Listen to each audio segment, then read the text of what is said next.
You're live, you're recording, and you can be heard.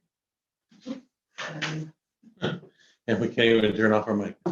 Yeah, and here where the mics, we have some issues. You're just so- talking. Yeah, I hear that the pod is the catcher of voices.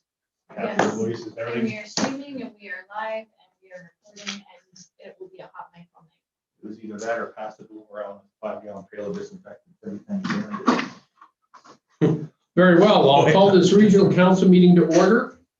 Please be advised that tonight's meeting is available for the public to attend virtually, is being streamed and recorded. Should virtual attendees wish to address council during either the public comment period or the question and answer period, use the raise hands feature on your webinar controls. When it is your turn and are prompted, unmute your microphone, state your name and ask your question. Once your question is ended, you'll be muted again. Can I get a motion to adopt the agenda tonight? I'm sorry. Are there any council additions tonight?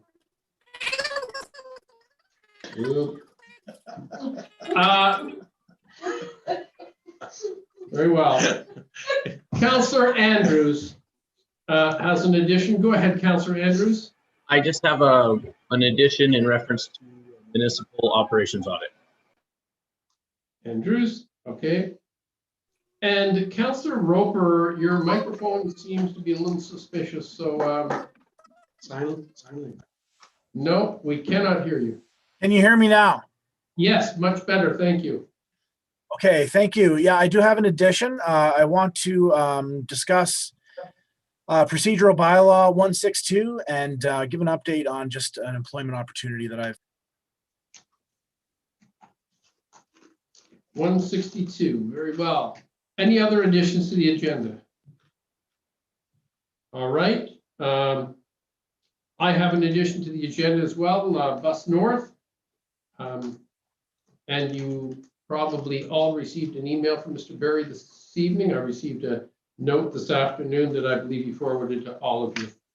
CAO additions, Mr. Berry. Mr. Mayor, just a update on engine 3 and also just the budget dates process, just a quick circle back with council updates. Very well. Can I get a motion to adopt the agenda as amended, please? So moved. Moved by Councillor Penny, seconded by Councillor Andrews. All those in favor? Yep. Carried. Can I get a motion to adopt the minutes of special regional council meeting for February 17th, special regional council meeting for February 19th, special regional council meeting for February 22nd, and the regional council meeting for February 22nd. Motion, please. Moved by Councillor Soul, seconded by Councillor Andrews. All those in favor? Carried. Mrs. McIver, are there any attendees who wish to comment on tonight's agenda? Okay, thank you. Administration report number 1121. Mr. Gilbert.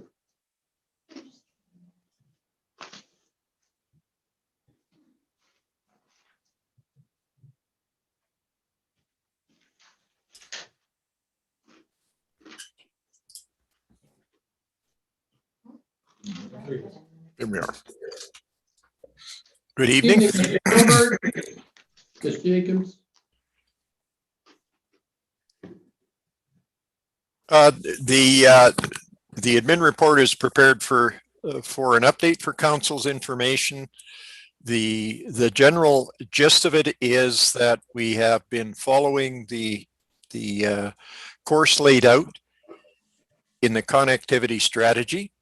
We are now at a point where we have investigated a number of options and we have come to a relative standstill as far as our dealings with our resident dominant ISP, Northwest Tel, and further action, further investigation will be necessary to make things move.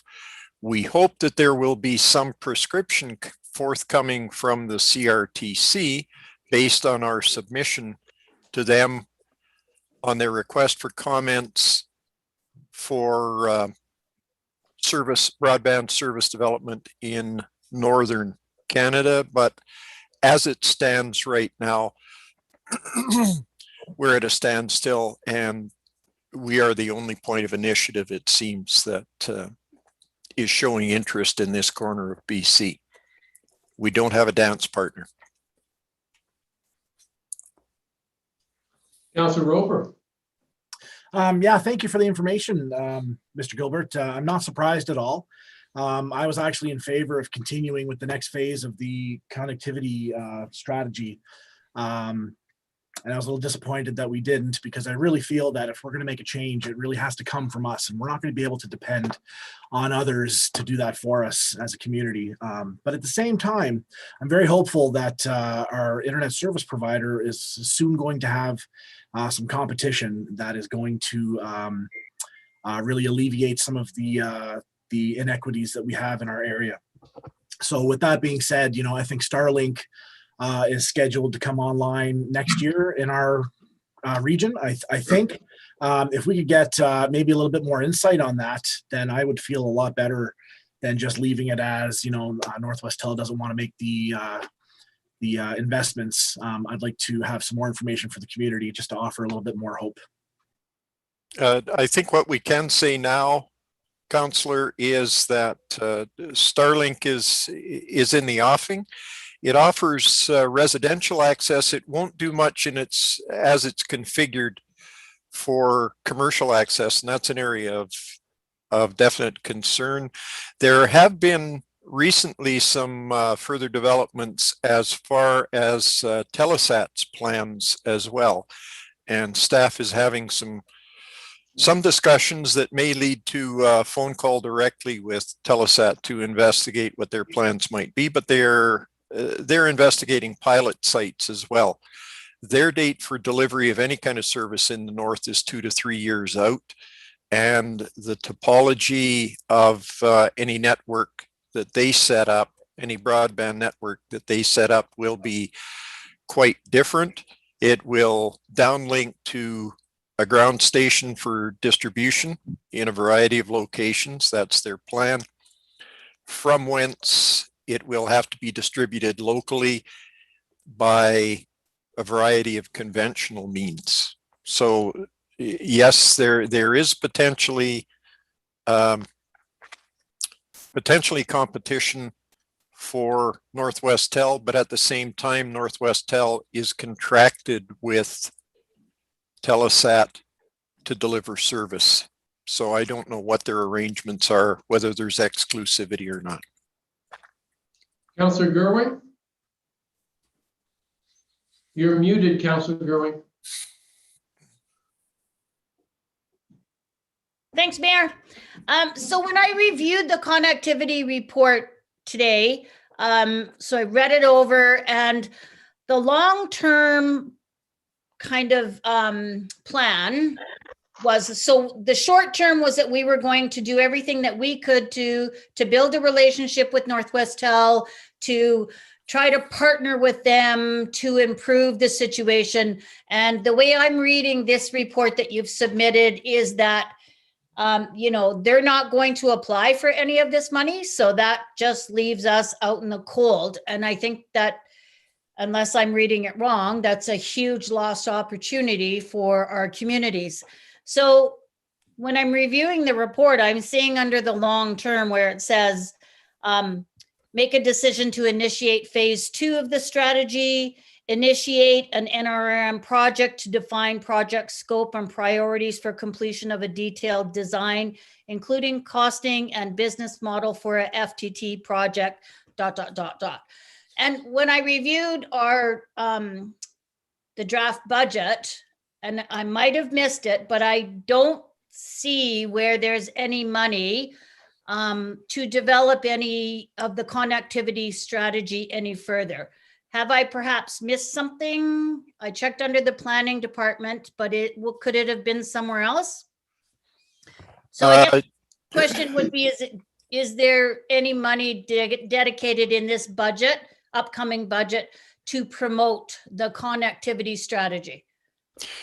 The budget that was originally designated for the connectivity strategy had been transferred with council's approval to the development of our ECDAV website. So that money is committed. There is no separate identified set of funds to support pursuing the other elements of the strategy. Mind you, that said, we have, as the strategy is laid out, pursued parallel strands. So we have looked at phase 2 options that have been appropriate while we have attempted to engage with Northwest Tel. And we are partially into phase 2. Staff, involved staff have scheduled a meeting for later this week where new information that has come in from potential sources of interest and service will be discussed. And we will better then be able to provide council with some specific suggestions on options for consideration thereafter. Okay, thank you. If I may, Councillor Roper, can I just finish? You good? So given the fact that council is now aware that Northwest Tel is not going to move forward on any of these pots of money, do we want to have a discussion about, I shouldn't call them pots of money, I'm sorry, about the funding that's available for communities to increase their services in internet, broadband, all of that? Should perhaps we not have this discussion before we vote on a finalized budget, that perhaps we need to dedicate some resources to this issue now that we know that Northwest Tel is not going to move forward on any of these grant opportunities? Mr. Barry, do you want to comment on that? It's absolutely an option for council if we should do that. I mean, we can provide or come back and have some conversations with council, put our heads back together. The reason for the report going to council was right now we're dealing with one service provider. It's not as simple as waving a wand to get a second service provider in here. Obviously, we have Starlink in the weeds that's going to, looks like, provide low orbit to Earth satellite internet technology. But that said, there's a lot of moving parts when it comes to the agreements that Northwest Tel has specific to being a service provider. So it's in terms of what options they are, and to just dedicate, say, funds, we're not really quite sure even what that looks like at this point. And I'd have to circle back with the staff to figure out what that was, what that looks like. With regards to the report, one of the thoughts with the report is it was quite disappointing when Northwest Tel elected or weren't prepared to pursue funding to have improvements locally or within the region, when typically the providers usually are the issue with trying to improve their service levels, as a lot of the restrictions typically have to do with funding restrictions or lack thereof, and it was disappointing when Northwest Tel indicated that they weren't going to pursue funding anymore. And it's an opportunity too, where if council wishes to, I think to potentially ask some questions and push some buttons from your avenue also, specific to Northwest Tel, and because there's limitations in terms of what we can or can't do without, for lack of better words, making it a little political. So, I think some of the things that we can do is we can write to the CRTC and express our disappointment that this funding was available and Northwest Tel has chosen not to apply for it. I know the federal government has done a lot to try to put some money out there for service providers to increase internet access in rural and remote communities, and to have an internet provider not take them up on the funding, I think is something that should be pointed out to the CRTC and perhaps Citizen Services, as well as our Member of Parliament and MLA, and also through North Central Local Government Association. It's one thing to have internet service providers claim that they don't have enough funding to do something, but when the funding's available and they choose not to take it, there's probably something wrong with the funding model, and I think it should be drawn to their attention that this is not working and they have to do something different, I think, with Northwest Tel. So I'd I'd like to see us draft a letter to those representatives, NCLGA, MLA, MP, Minister of Citizen Services for British Columbia, and the responsible federal representatives that are in charge of this. Councillor Roper, you had some more comments? Yeah, a couple of more questions, Mr. Gilbert, if you'll entertain me. In the past, has there been much interest from any other telecom companies to operate in Fort Nelson? Could we direct this broadband fund to the attention of another telecom company? And the second part of my question is, if there is not, is the municipality, do we qualify to get funds from this broadband fund? And what could we do as a municipality to help, I guess, for lack of a better word, network the community? I had a really good discussion with Mr. Blaine in Technological Services, and he was sort of talking about just the cost of fiber optic cable, which is not very much. So I wonder if there's a local solution that we could use this money for to maybe not connect the entire community, but do something. Mr. Gilbert? To answer the second question first, there are options. One of the requirements for the money is enlisting the partnership of someone with a track record able to deliver service. So somebody credible as a technical partner. That said, it is possible. They don't have to be proximate in order to do that. So that's one of the topics that staff will be discussing toward the end of this week. Secondly, the issue facing any telecom provider that wants to come into the area is the business case. And Northwest Tel does have a pretty clearly defined and recognized by the CRTC de facto monopoly that exists because developing a business case, a profitable business case, particularly when you exclude the NRRM from their other service area, is very, very difficult to make and to sustain financially. So yes, it would be possible for someone to come in. Again, those conversations are something that we want to get specific about in our staff discussions so that we can make an effective, useful suggestion in detail to council. Follow-up question with Mr. Roper and then Mr. Andrews. So that's good information. The fact that we would have to partner with a company that would be in that area of expertise.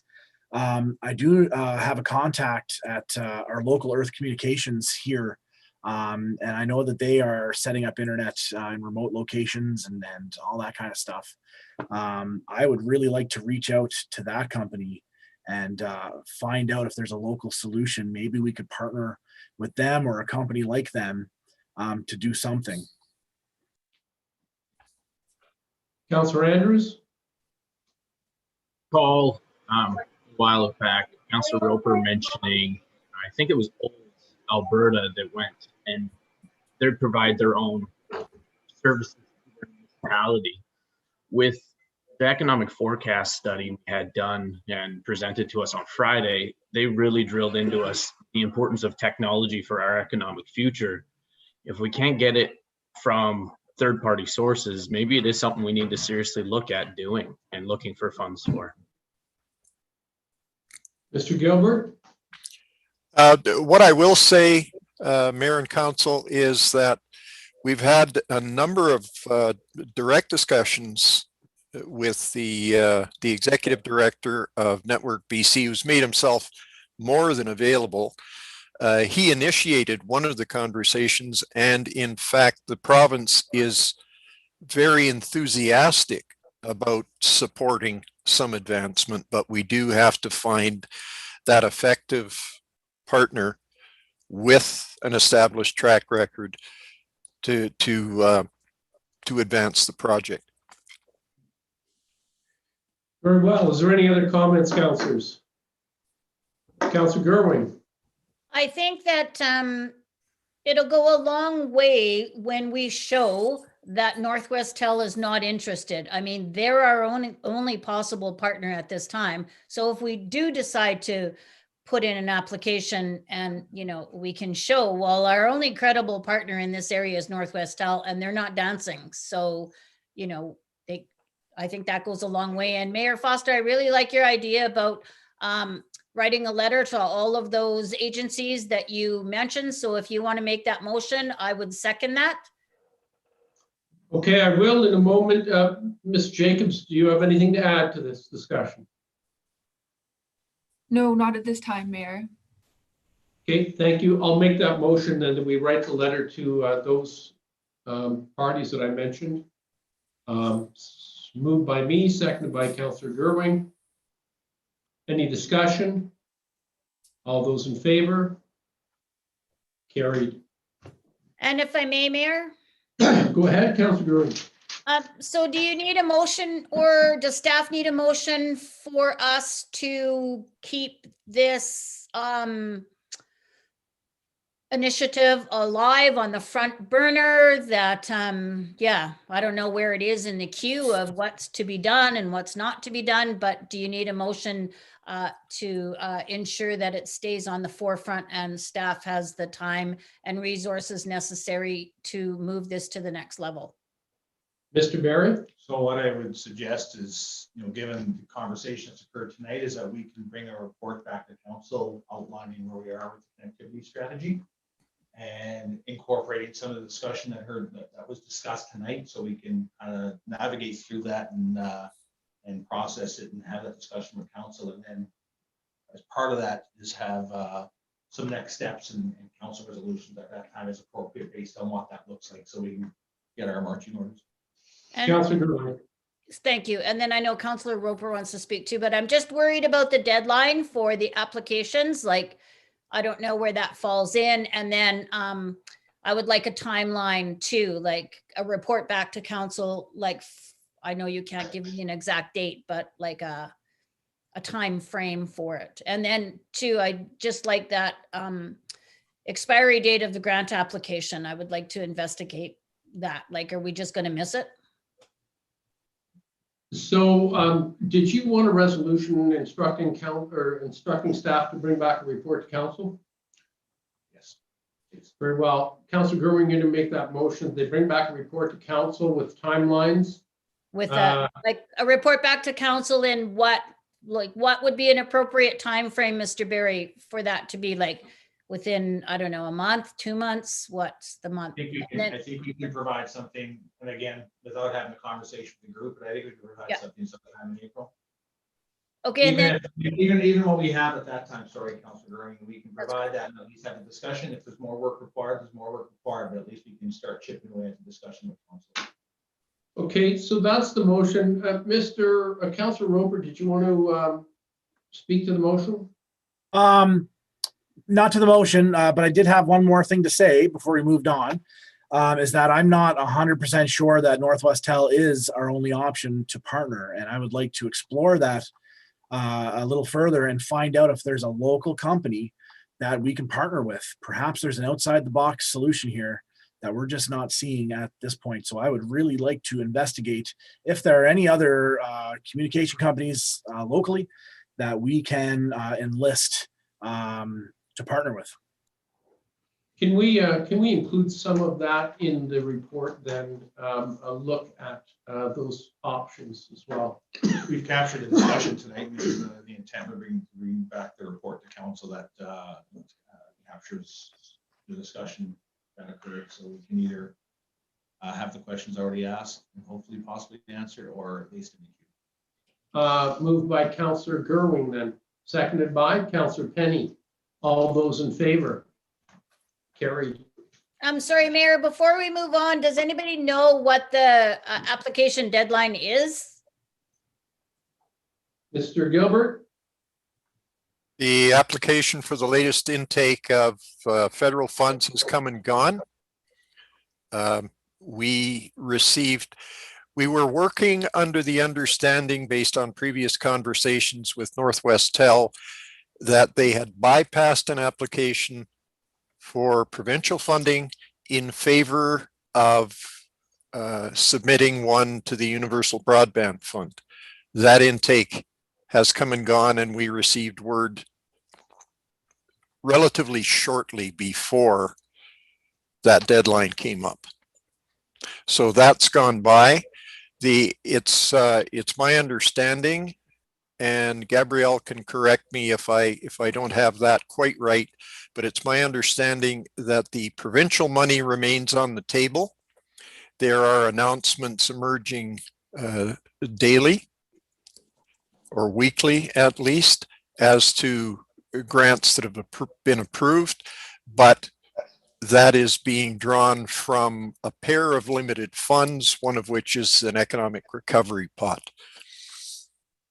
So my understanding of that is that it is there until it's expended, but there is a hard deadline for completion of work as well, which makes it much more difficult as days pass to get any work done, so that a funding application becomes redundant at some point because the work couldn't be completed in the window required.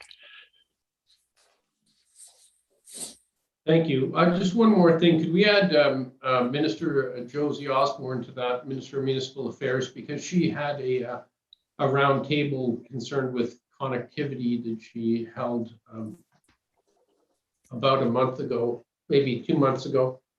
So this would be, I think this is important for her to see that they're turning down abilities to apply for funding. Okay. There's no more discussion then. We will move on. Correspondence, letter to Northern Health, ultrasound services in Fort Nelson. That letter has been drafted and it's before all of us. Are there any comments on this letter to Mrs. Ulrich? Councillor Gerwing.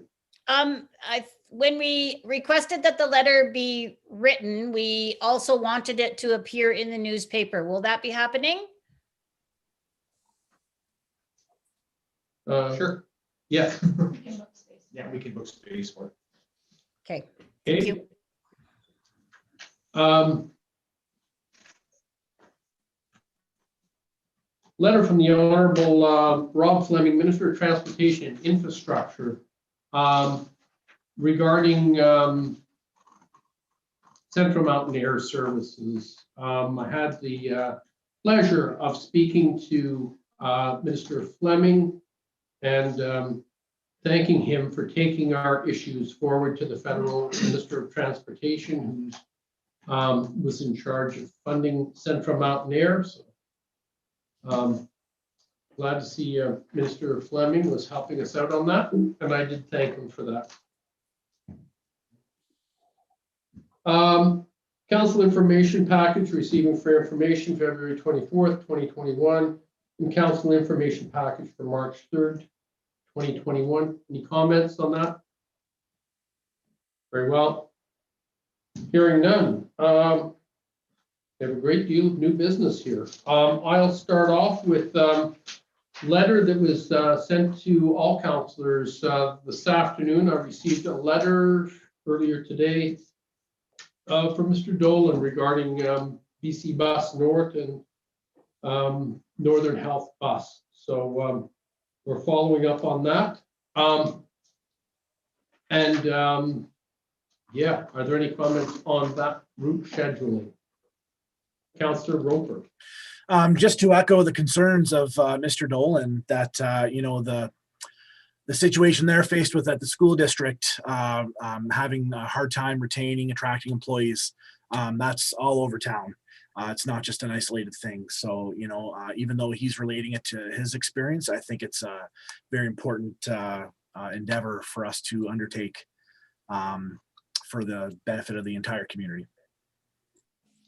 So building on our relationship now with Mr. Fleming and Mr. Raleigh Russell, the Parliamentary Secretary for Rural and Urban Affairs, perhaps we should draft a letter of support for Mr. Dolan's position, and maybe some of our own wording here surrounding the Bus North schedule. Yeah, I really like his proposition for 3 trips a week. I think that would cover our community quite well. Councillor Gerwin. So I'm assuming that he wrote this letter on behalf of the school board, right? I spoke to Mr. Dolan today, and he's been working on this issue for quite some time. I don't know, Councillor Gerwin, whether this was strictly as the school board or himself or a little bit of both. But he is the vice chair of the school board, I understand. I don't have the letter in front of me at the moment. It is on. He signs it as vice behalf. chair of Yeah. School District 81. So But I would just be hesitant to endorse a letter if it isn't a formal from the school board. I very much agree with all of the points in there, and I very much agree with sending a letter as well. And if it is an official letter from the school board, then I think, I had no problem endorsing it, but just wanted to make sure that it was official from the school board. When I saw this letter, and I haven't had that much time to think about exactly what we should do, but I was hoping that staff could do a little bit of investigation here and come back with some suggestions around what our position might be on that, because I'm not a professional on routes and schedules of buses, and I don't know if we want to get into the weeds that far. Right. But maybe we do want to, do something with suggesting that there's a route to Watson Lake or a Whitehorse, and health access is another point. So maybe we should just ask staff to investigate, perhaps writing a letter and what it might say. Councillor Andrews.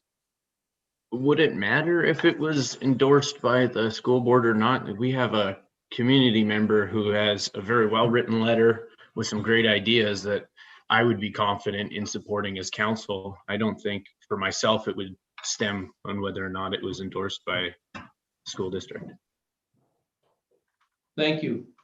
Councillor Roper. I don't even know if we have to endorse this letter or if we can just add our own voice to the discussion. So I might be in favor of just writing our own letter and maybe highlighting some of the same points, but not necessarily endorsing it if we don't, if we're not sure what we're endorsing, or if we're not sure if we want to endorse it. Since this letter just came in today, maybe we should let staff think about this for a little while and come up with some options for us. And I take Councillor Andrews' point that, regardless of who this person is, the points that are made here are things that I think council can endorse, and how we go about endorsing that or how we navigate that. Let's see if staff can come up with some suggestions for us. And I agree, Councillor Roper, that we could write our own letter, and just as more support for Mr. Dolan's letter as well. And Mr. Barry, did you have a comment? Well, I guess first off, I'm hearing council supports the letter that Mr. Dolan wrote. So generally, right, that's because it comes down to you're endorsing the Yeah. letter, and or are you writing a letter on behalf of council, support, making a stand or making or commenting on the concerns regarding connectivity, transportation. I mix the words connectivity after last discussion. Regional transportation, right? So it comes down to, in terms of us providing some options, we can do so. But if council has concerns around the transportation, either if it's by road or by air, then that's something that we can bring back to council. I certainly have some problems with the bus route schedule. I've heard lots of complaints about it. Is there anyone else here is there anyone here who is satisfied with the bus routes, or? I thought not. So we are dissatisfied enough that we are prepared to write a letter to those parties in charge and take issue with the Bus North schedule. Is that correct? So is that something that you wish to have done before we bring information back to council? Because we can draft something to that effect and run it through council. Would you be satisfied with something like that? Any comments on that? Just with a letter stating our dissatisfaction with the bus routes? And the frequency, like just not the routing, right? Because we're dissatisfied that we have no service north of town. We're dissatisfied at the limited service options. Like as Mr. Dolan clearly articulates in his letter, right? Like, I mean, it's not serving the needs of anybody, well, or very few people. So yes, I think that that would be very much an appropriate response. I think Mr. Dolan, and I'm not sure if this was in his letter in our conversations afterwards, was commenting that what he wanted to see was a smaller bus with more frequent trips. And that was really what he was after. And as I said before, I'm not a professional in the logistics of buses, but I know that the system is not working for us. So I'm maybe looking to staff here to see if there is some investigation that can be done about the routes, the timing, the connections, and then maybe some suggestions of what should go into that letter, suggesting maybe some improvements to that, or whether it may be just a letter asking the minister or the parliamentary secretary to reach out to us for a discussion on that. Even a discussion regarding that schedule perhaps could involve council and Mr. Dolan as well. So. Right, and I really like your point about we're not the expert. We don't know, in this case, we don't necessarily know what the solutions are without, eliciting some expertise, because the money that's being spent could be put towards perhaps just pie in the sky, our regional airline that could increase that service and decrease those costs. Like, it's got to be an awful lot of money to run the Northern Health Bus and BC Bus. And if it's not serving the needs, then perhaps that money could be used to beef up an existing service that is trying to meet the needs of the community. Of course, that's not going to help people north of Fort Nelson either. So there you go. I'm not an expert. Well, I mean, a smaller bus, more frequent trips, and why not have one that goes up to Whitehorse once a week? That might be a solution, but yes, Councillor Gurman, we're not logistics experts, but we do sense a problem here. Councillor Penny. 2 points. I'm in favor actually of endorsing Mr. Dolan's letter, but on the other side, I don't think that any of us really partake in a bus route, regardless of when it's set out. So perhaps maybe a survey of community would probably be better set. If we could give that information to the powers to be, they may be able to make a better decision on what is actually would be needed in our community. Any other comments? Mr. Barry, I sense that we all know that there's something wrong. It's just we don't know exactly how to go about pulling the levers to make it right. So perhaps you could bring back some suggestions for council. So suggestions for a letter. Okay, so a draft letter, is that what you're looking for? A draft letter, yeah. Okay, any other information? Is there like, just making sure, because there's a lot of discussion. So I just want to make sure the resolution, we know what we need, what council wishes to have here. So we can provide a draft letter. We'll sort through the information. Have we had any surveys in the past that we could dig up? Because I know when Greyhound was going out, there would have been, I don't know if there's any questionnaires or anything there that we might have been able to dig from. No? Nothing we issued. I wonder if there's anything that the chamber issued, maybe that we could reach out and just see if they have any information. I'm just thinking we might as well get some information from the people that are actually going to use the bus of when they'd want to use it if we're going to send any sort of letter to the ministry to ask for help. I think getting a questionnaire out there might be a little difficult. Councillor Souls. I've had a number of conversations over the last few years with the operator that used to run the Greyhound here in Fort Nelson, and she is absolutely full of ideas of what type of scheduling should work and what size of buses and so on. And in essence, the feedback that I have received from people is that what good is a 1 day a week schedule? You can leave home, but you can't come back, or you can, you're simply stuck bearing all the cost of expenses that come with extended stays somewhere. And I think 3 a week or something in that neighborhood, and I'm not the expert either, but she is, and she's someone that we should tap into as well. Why don't we ask staff to bring us back a draft letter that we could send out? And if we send out that letter, we could also at the same time look at doing a survey so that when and if the provincial government does reach out to us, we may have some information for them surrounding what may be an idea of the size of the problem.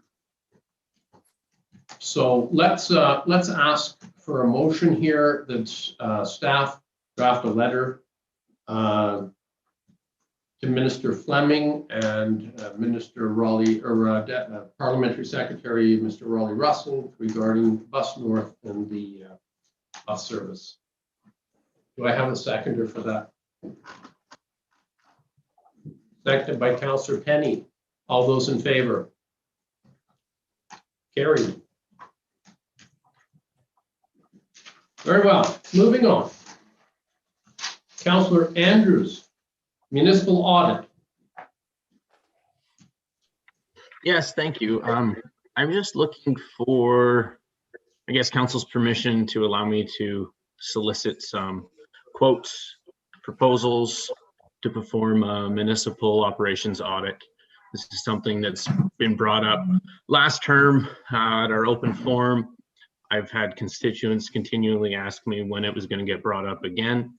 So I'm willing to take the initiative to start looking into it so I can bring it back to council. I'll report any findings I have, and this will be something that I'll do, and then I believe council should look at and discuss, and it'll be no staff time. So a municipal audit of? I'm gonna take any suggestions. I'll take it. I'm not a professional in this at all. Anybody I reach out to for, I guess, businesses that do it, I will take their recommendations and just basically hopefully have a bunch of information I can sit down with council with, and we can mull through together and decide if or what we're going to do. Councillor Roper. Yeah, interesting to hear that. At the All Candidates Forum, just before the last election, we all sat at that table and were asked the question, would we support an audit of the municipality? And I think almost all of us said that we would. So yeah, an outside perspective. I've had a couple of conversations as well with a few constituents who have mentioned it. But I think bringing in a third party, neutral firm is the best way that a municipal review can be done fairly. So. Councillor Gerwin. Oh, I don't, sorry, I don't think I have anything to say, but at the All Candidates Forum, I voted no. So I was not in favor of it. We did get an operations report. I believe at the beginning of our term, we went over that. So I think I'm hearing that Councillor Andrews wants something different than that. Yeah, so that's all I have to say. Councillor Souls. I find that I haven't got my head yet around what Councillor Andrews is really looking for, in a sense, because just the way that I see the operation of a municipality in the first place is that we're auditing our municipality as we go all the time. Like, that's actually what a lot of our role is as councillors. And it's, what do you do? Audit the auditors, or are you auditing the system, or are you auditing? Like, it's complicated because an audit has to get focused in on a particular something that has a start and a finish, and it's really strange. I guess This is why there is a provincial auditor for municipalities that actually looks at them. And we get reports from that group every couple of months in our mail and so on. I just don't know about auditing, where we would start, how we'd look. Councillor Penny, any comments? Not really. I remember at the All Candidates Forum, and I believe I was open to discussion of it depending on the price, because when it came down to it, I wanted to know if it was worth it. So if you wanted to get quotes, then I'd be willing to look at those quotes and actually see what they were going to audit. Much similar to what Councillor Soul said. I think that the town is being audited all the time. Councillor Roper? So I think what Councillor Penny and Councillor Souls are discussing is the internal reviews that we do regularly, and that's quite commonplace. I think what Councillor Andrews is discussing, and what I've heard from the community, is an audit specific for staff. I think that's what the community was looking for at that All Candidates Forum. I think that's what most of us said we'd be receptive to. So that's the idea I have in my head. That's the feedback I've gotten, is that our staff comprise a very large portion of our budget. So it would stand to reason that we would want to do an external audit of that system. Councillor Andrews?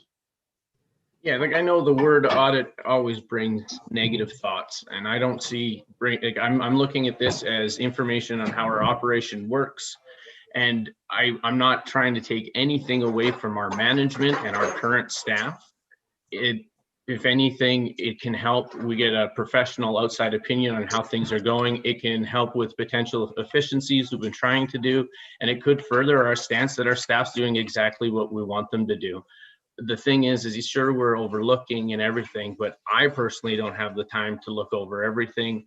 And I just think as better business practices and responsible governance, we can get input from everywhere we can. I guess the municipality is audited. I mean, we have our auditors that come in and audit our books and make sure that there's no, what would you call it? Nothing improprieties in our books, and they look at it. And I believe the provincial government also looks at that. So I don't think there's a place here or a reason to audit the books of the municipality when it is already being done by a qualified independent third party. If it comes to something like human resources, personally, I haven't heard of any human resource problems within the municipality, and perhaps others have, but I don't have any issues with the human resources within the municipality. I'm struggling here. I've noticed that our levy is going down. Every time we do a budget, our levy drops. We seem to be getting more and more efficient and doing more and more with less. We seem to provide the same level of service with less money every time we do a budget. So I have no quarrel with how efficient the organization is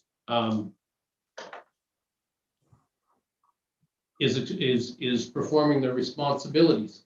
Councillor Andrews, if you've got something that you are curious about, I don't think there's any reason why you shouldn't, look and ask those questions of our municipal officers. I'm really not sure. I'm not sure if what we're asking for here is an outside independent auditor to audit performance, or exactly what we're going to be auditing here. But Councillor Penny. I think thinking back to the questions that was raised at the forum and with constituents that I've spoken to in the community, I think the audit that Councillor Andrews would be referring to is basically if our manpower is appropriate for the job, for the task. I think that there's some misconceptions that perhaps we're overstaffed in areas. And so I think that that's the kind of audit that the individuals were asking for. Councillor Andrews. Yeah, I get it from not a lot of people, but enough that I want to bring it up and just at least have council discuss it. I'm not going to spend a ton of my time pursuing it unless I have the blessing of council, because I don't want to do anything on council's behalf unless I'm allowed to.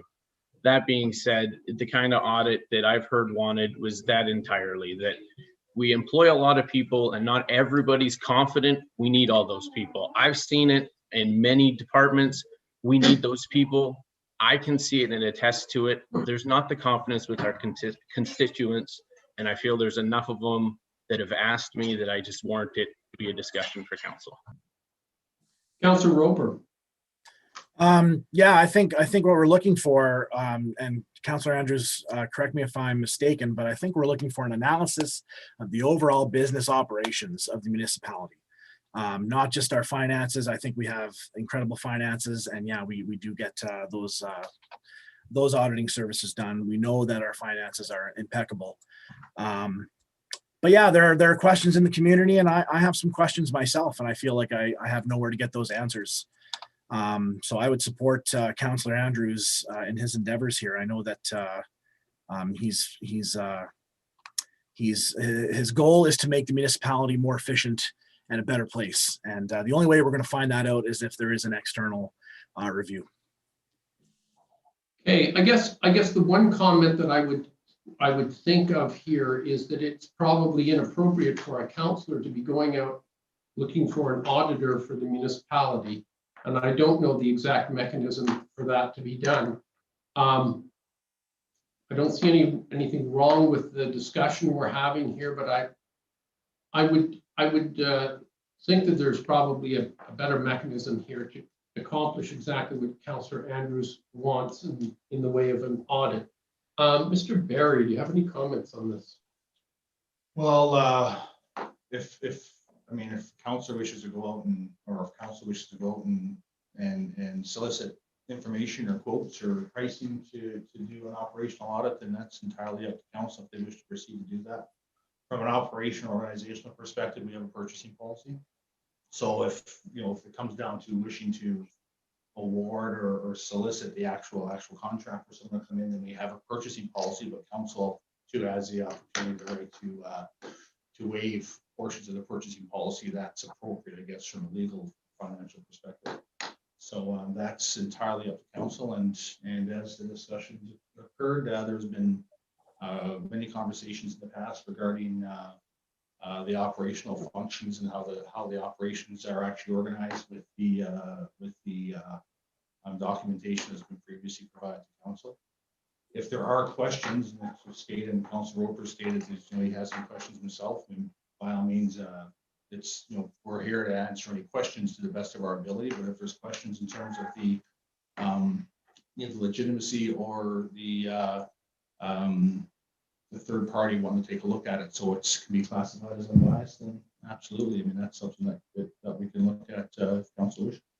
Councillor Gerber. So a couple of points. So I think I understand what Councillor Andrews and Councillor Roper are meaning. These kinds of... For a minute, we may have to reboot here. Oh, no, you're back? Okay. These... Go ahead, start again, please. Your internet connection is unstable. Okay. All right. We're stable Okay. now. All right.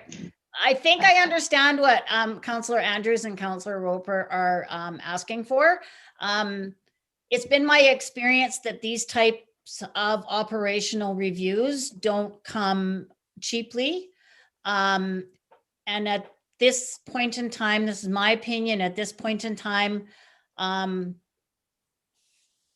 given our economic situation, given the fact that we do have a very detailed operational review that was done by our CAO and his team, and given the fact that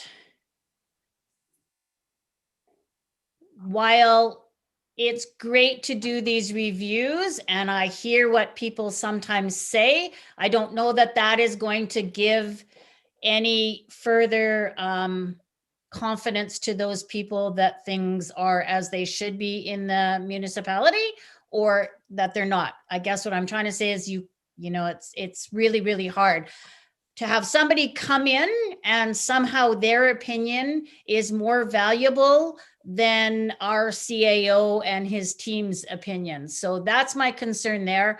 So number one, it's the cost of it. Number two is we do have, at the beginning of our term, our CAO presented a full operational review. And so I'm feeling that it would be a lot of money, and it's COVID, I guess, would be my third point that I wanted to point out, that, it's COVID, things aren't as, they're not back to normal. So, and also we have completed a draft budget, and this item wasn't included in that at that time. So I'm feeling like I wouldn't want to see any of our projects that we're currently working on to get bumped, so that we could cover the costs of an operational review. And so that being the case, then where would that money come from? So those are my concerns. So just for the sake of terminology here, Councillor Andrews, would operational review be what you are looking for? Would that be a correct? Definitely a better term to use. Yes, I would believe that would be better to use. Yeah. Okay, so we'll use the term operational review. I mean, as you brought this forward tonight, I haven't had much time to consider this, and I've got many things going on in my head here. First and foremost, I have tremendous confidence in our administrative team here, and I have no hesitation in saying that, when I look at other municipalities, our municipality is head and shoulders above others. Having said that, a lack of confidence in the community in our administration is a problem, and we don't want to have a lack of confidence in our administration. What I will recommend is that we leave this off for perhaps the special meeting of council at some point in the future, where I've had some time to think about this, think about an operational review, and think about how we might be able to go about this, if we in fact even want to go about this. I take what Councillor Germing has said, this is expensive. And, the question is it necessary? So I guess that's what I'm gonna ask for, is that we have some time to consider this. Councillor Penny. I just make one suggestion, that, because I have had this brought up to me pretty much immediately after I was voted in. People mentioning about inefficiencies in our administration, and each and every one of them I've offered to take them on a tour. I know COVID would now create an issue for that, but I said, whichever part of our community you think is not running efficiently, I will arrange a tour and we will go together and you can be explained. Because I know the rec center is one for sure that's, there's quite a few people that think that we're over employed over there and whatnot, but when you get in and actually see the nuts and bolts of that operation and the legalities that we have to follow and all those sorts of things, I haven't seen anything in our community that's inefficient. If anything, I'm blown away with how much staff accomplishes with the amount of manpower that we have. So that's one thing that we could do in the meantime, is find out from whichever constituents feel that there may be inefficiencies there, maybe that we could educate them on exactly how each part of it works, and see if that satisfies there. Councillor Souls. I've heard some feedback in this regard too, and I think all of us councillors will, from our various people that we talk to. And I noticed that there's some resentment that the Northern Rockies is doing well when things around us are not so doing well. And so you get comments like, yeah, Northern Rockies is the biggest employer in the whole area, and so it must be fat, or it must be living with excess of some form.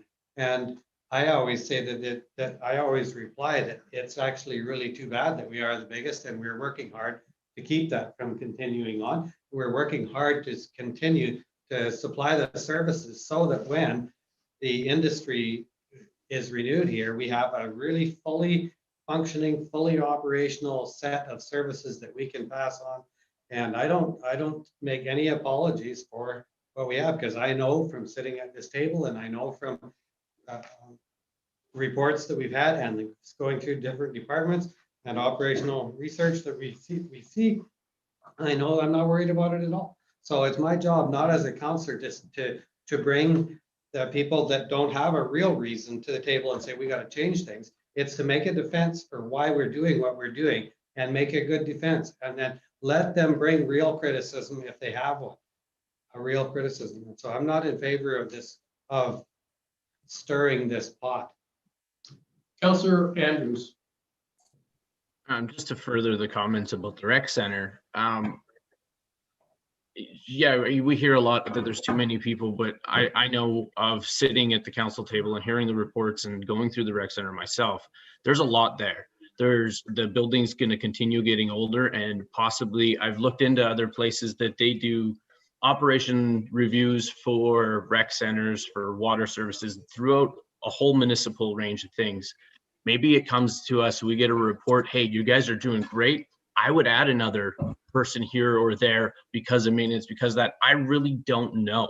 And that's where I'm having a problem grasping things here is I don't know. We're running $20 million of a taxation levy plus a year. And the accountability there is huge. And I trust the information I'm given. I don't see the downside of looking into a quote to potentially have more information. That's really all I'm looking for. Okay. Councillor Roper. Yeah, just to further, just based on some of the discussion, yes, internal reviews are great, but it's basically staff reviewing themselves, which there could be some issues there. Again, the only way to do a fair review is to bring in a third party. I don't think that would be the staff's responsibility to go out and try to do. I like Councillor Andrews' idea of him pursuing this and getting some more information because this process wouldn't exactly involve staff in the preparation stages. So I'm hearing everyone around the table. I agree with a lot of the things that are being said, but I also think that yeah, it's the best way to get a fair review is to bring in a third party. So let's schedule we'll get staff to schedule a meeting here next week. Would that be After budget. I have to have before budget. Yeah, you kind of have to. If you, Although he's not going to go back. yeah. no, there's. Councillor Andrews. If council wishes, I kind of did spring it on you guys without any notice. I'm perfectly fine with leaving council to mull it over and collect their thoughts, and I can bring it up again at our next council meeting. And if it turns out that we've discussed it amongst ourselves and I don't pursue it, I don't pursue it. I'm totally okay with that. I just think it's worthy of a conversation at council. Okay, Councillor Andrews, perhaps that would be the best idea is to bring it up at the next council meeting and we'll have a chance to consider it. Are there any other comments? I'll take note of that. Very well. Moving on. Councillor Roper. Procedure number 162. Yeah, so I do have a bit of news for council and the community. So as some of you are already aware, I've been offered an opportunity to manage the Performing Arts Center in Prince Rupert. It's an incredible opportunity for personal and professional growth and to try something new after 21 years here serving the Phoenix and 7 of those years in my current role. I absolutely love my life here in Fort Nelson, but I feel like I would be remiss if I didn't at least explore this opportunity. So there's a lot of unknowns for my family and we're all really scared. But the Phoenix Theatre Management Society, as wonderful as they are, they've graciously agreed to leave the door open for me in the form of a leave. And that's made this very difficult decision a lot easier for me. But there's one door I really don't want to see closed, and that's my commitment here to this community in my duties as an elected official. So I feel I've served this council in an exemplary manner, that my attendance has been exceptional, except for Friday's meeting. And with the support of everyone around the table, I really feel I've been able to affect some changes that I ran for in my platform, and I have all of you to thank for that. So my hope is that I can continue serving in my role as regional councillor and at least finish my term, which ends a little bit more than a year past my new start date in June. So that would mean that I would be participating in meetings virtually for just a little over a year until the next election, just as we've been doing this past year with COVID restrictions. So the community charter outlines in section 125 that virtual participation is considered attendance, but there's a conflict with our own procedural bylaw, which is 162. And this restricts virtual attendance to no more than 3 regular meetings in a row. And that would preclude my participation and disqualify me from office after about 6 or 7 weeks. So as Mayor Foster stated in our previous special meeting here, this bylaw is potentially a big dissuasion to other residents who live in the municipality, who live in other communities, who have just as much of a right to run and serve on council, but they might not have the means to make the hours-long round trip to attend in person, especially in the winter months, which is most months. So it's my understanding this bylaw was put into place perhaps due to the circumstances of a previous councillor. But this is a different council and we live in a very different world now that we're into COVID than when this bylaw was passed. So we've done a lot of catching up procedurally and technologically, which I might add that we undertook a lot of that work before the pandemic hit. So I just want to start the discussion and get some feedback from around the table, as well as any community members that are watching as to this situation that I'm faced with. The last thing I want to do is create a distraction from the important work being conducted at the municipality. And at the same time, I feel a by-election would be a very costly distraction at this time. So one thing to consider is that I'll remain a property taxpayer for the foreseeable future. The value of my house has declined 66% since I purchased it. So it's made it impossible for me to sell my home.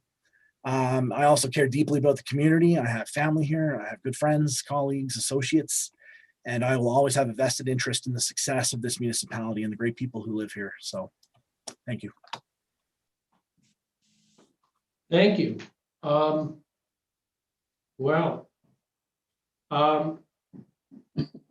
Any comments, councillors? Councillor Andrews. Well, selfishly, I'd like to do anything to keep you here. But I do understand new opportunities, and I do believe that you will commit yourself to this council, if not, well, if it's possible, more than you have already, because the guilt you'll feel of not being here. I think that the way council's moved and the technology, like you said, you can be just as efficient. I hope you're the best in all your endeavors, and I hate to see you go, man. Councillor Souls. You're gonna really miss the sunshine.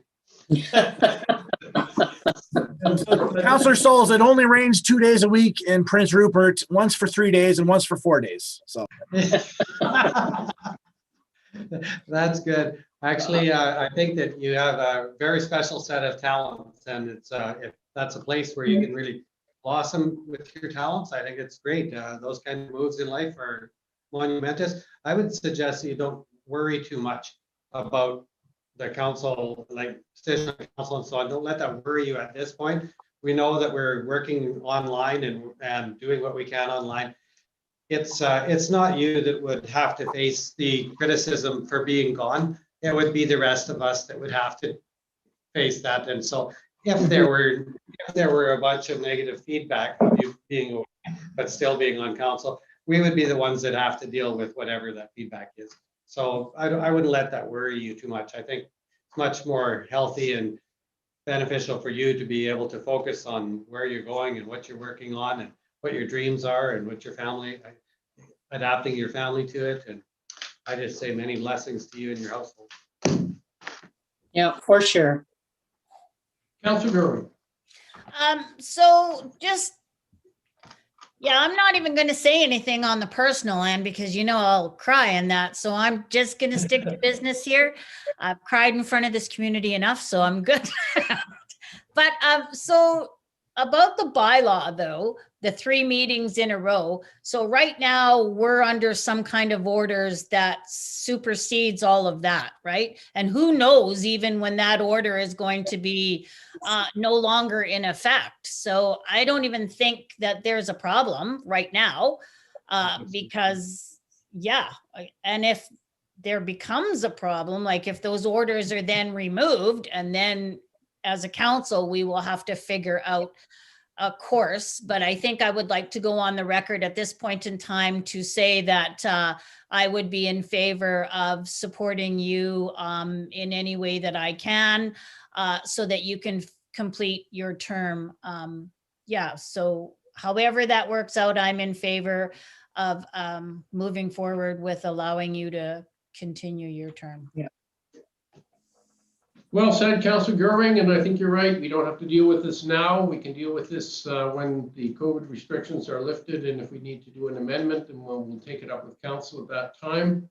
So I'm sure all of us wish you well, Councillor Roper, and we look forward to you being a continuing member of this council for the foreseeable future. Councillor Andrews. I just got to comment on, I imagine how difficult this decision's been on you, but think of the networking you're going to be able to do on our behalf down in Prince Rupert. That's going to be amazing. That's true. They have Any a other great mayor comments on there the- too. They have a great mayor. You're going to have to seek him out. I think you'll get along really well with him. I absolutely plan to. And I think I see a lot of parallels between our communities and even the theater there and the theater here. Yeah. A And their lot of healthcare parallels. situation and ours, like very Same similar. healthcare, yeah. And you'll see trainloads of pellets from here too. Yeah, there you go. And hopefully LNG in the near future. Right. Absolutely. All right, moving on. Mr. Barry, engine 3. Thanks, Mayor. Just an update on engine 3. So at the last council meeting, there was discussions regarding disposal of engine 3, and some different options were tossed around. Shortly after that meeting, we received, we were contacted by Toad River, by Track, and Track has an interest in engine 3. So I figured I'd give council an update. We can still intend to bring a report back to council with various options. But based on discussions with Toad River, they currently run a 3,000 gallon water tank up there. Engine 3 would not be used per se as a fire truck and a fire brigade, but they'd use it as part of their arsenal to help with bush fires and potential structural fires that they can load equipment on and give them an extra 1,000 gallons worth of water and pumping capacity. That truck can draft from the 3,000 gallon water tank they currently have. We'd probably try to put a hitch on all of the locations. So I just want to give council an update there that there is an opportunity if council wish, and if you wish, we could still bring a report back. But to be honest with you, instead of going through the troubles of writing a report, I figured I'd bring it up now because council might elect to consider something sooner than later in terms of an opportunity for the Toad River to access that unit. So this wouldn't be a fire truck. This would be a red truck that has water in it. That's exactly. Very well. It's a truck that would fires out, but it wouldn't be a fire truck. We don't take the emergency equipment off of it and things like that, or sorry, like the lights and things would be required because they don't have a fire brigade, but still it would be a useful piece of equipment for them to assist, especially that they currently stack all their fire equipment in that sea can, and they can actually load this truck up and everything. So if something were to occur. Absolutely, it's a no-brainer. Yeah. That's all I was gonna say. I think it's totally, if a Toad River could utilize this piece of equipment, would be crazy not to allow them to. Councillor Andrews. Just two quick questions. One, with them being part of the municipality, would there really need to be any money to exchange hands? And two, with it technically being a fire apparatus, is there certifications and stuff that are going to need to be upheld and get really costly over the years, or is this something that is going to be really cost effective and beneficial to tow? So if you're supplying a unit to a fire department or to a fire brigade or official fire brigade, then they'd have legal obligations to maintain that piece of equipment based on FPA standards and things like that. Basically, we'd be provided an apparatus that has the ability to do all those things, but doesn't need to be certified because they're not using it as a fire apparatus per se. There's not an official fire department. So that's why when the mayor made the comment, that's what I joked with him this week, is that we wouldn't be providing a fire truck. It'd be a truck that's red, that wouldn't have emergency lights and things like that on it, but it has the ability to pump water. It's a red truck that can carry water. So That's all it is. besides basic maintenance, for upkeep, I mean, obviously there'll be some costs there, but the truck right now is in reasonable condition. I mean, the reason why it's being disposed from our end is because of the age of the truck, specific to the requirements for when you have either a first out the door or a reserve apparatus. It's aged out. And of course, we are required to continue to maintain it. So they're getting the truck that's been maintained because the pump's been certified and rebuilt and things like that, but they wouldn't need to go through that just because they're not an operating fire department. So the municipality would still be maintaining that truck? From a basic maintenance perspective, I mean, a decision down the road if something to fail, but the reality is that I mean, it would be basically engine and chassis, but again, it's not going to get used a lot except for in need of when required, which we hope is not that often. I'm just hoping they can pass the hat and change the oil and fill it up with gas and. Need a motion then?